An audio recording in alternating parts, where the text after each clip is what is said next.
Belly of the Beast. I got to tell you, some pretty scary stuff.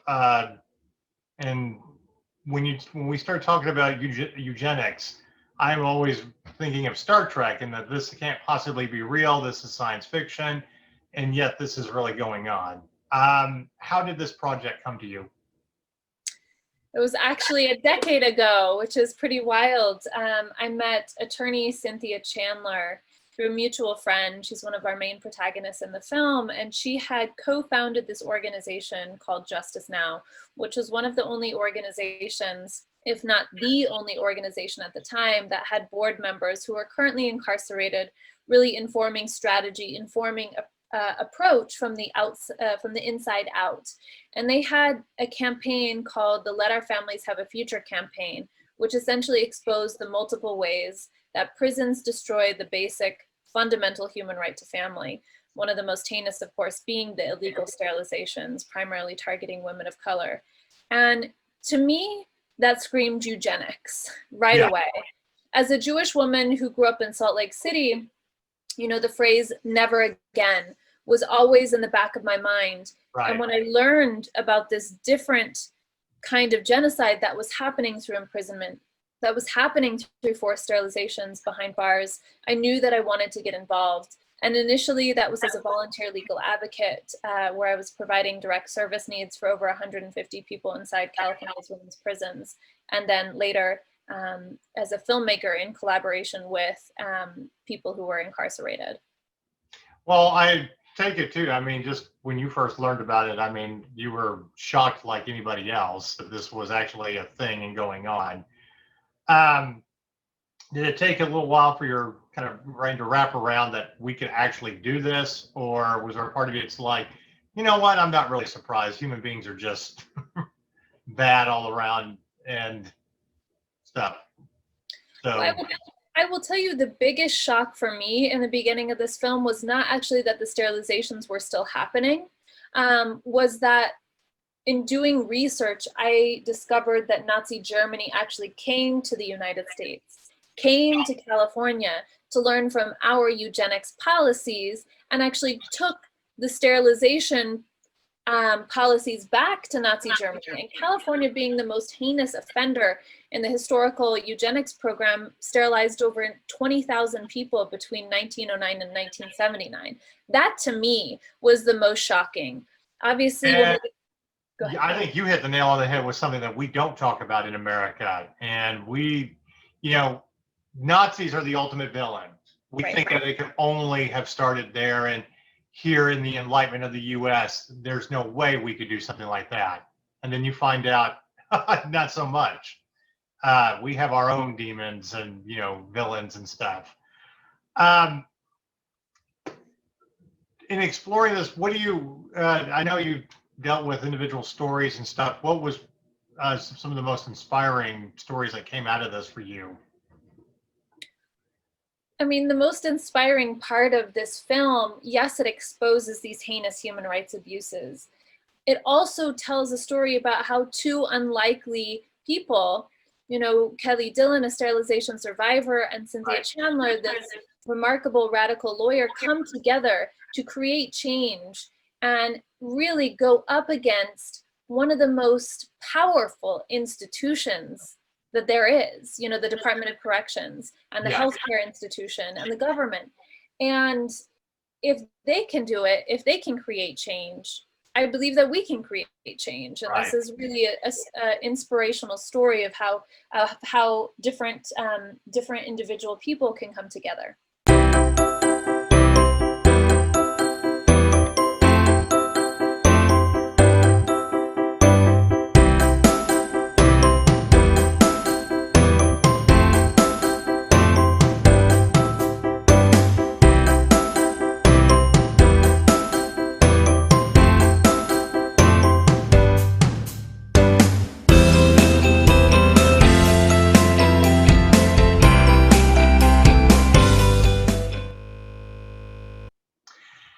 Do you feel like, having explored all this, that it's strictly a Republican or a Democrat thing, or do you just feel like that there's bad people no matter what your political party is? Because I mean, you've had different parties run California, and it seems like this has gone on, and everybody's turned a blind eye. So I asked the political question because, again, I don't think it's one side or the other who has their villains. I think it can be both. Well, I think it's important to note that the reparations movement, which is so urgent and so necessary right now to ensure that these abuses don't continue to happen, was first initiated and passed in North Carolina and then Virginia. These were bipartisan efforts to atone for their heinous eugenics history and the people that they sterilized historically.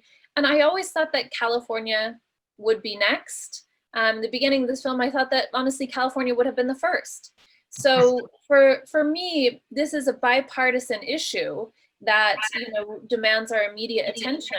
We actually have a petition on our website right now, bellyofthebeastfilm.com, that is calling for reparations for California's forced sterilization survivors, both historically and in California's women's prisons very recently. So I believe that will ensure accountability so these heinous abuses don't continue to happen like what we just saw in the ICE detention center in Georgia. Right.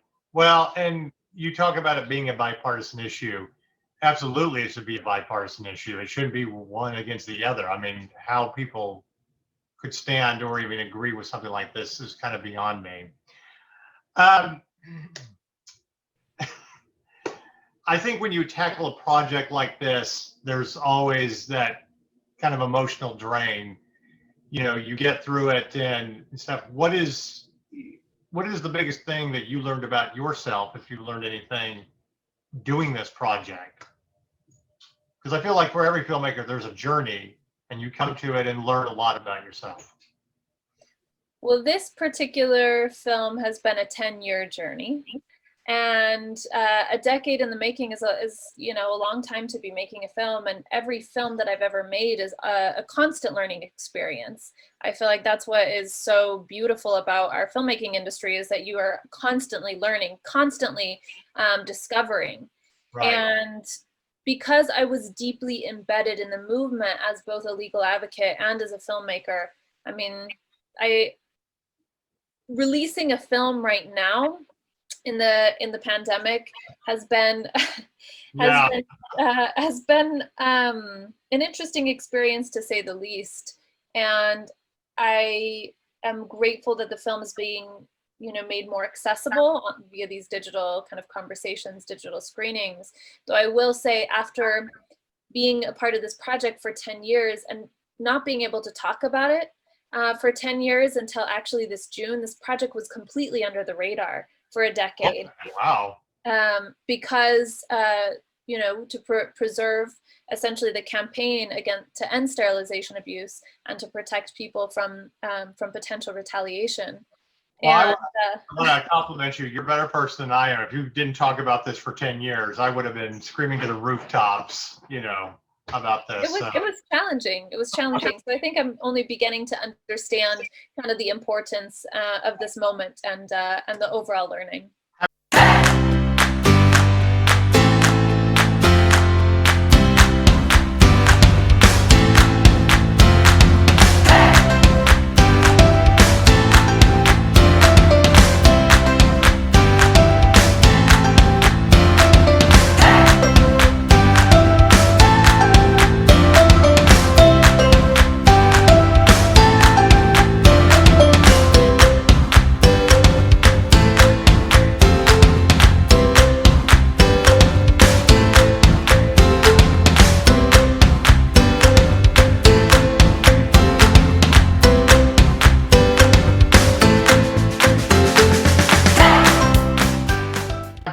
Chance to show politicians in California, people who can make a difference, this film?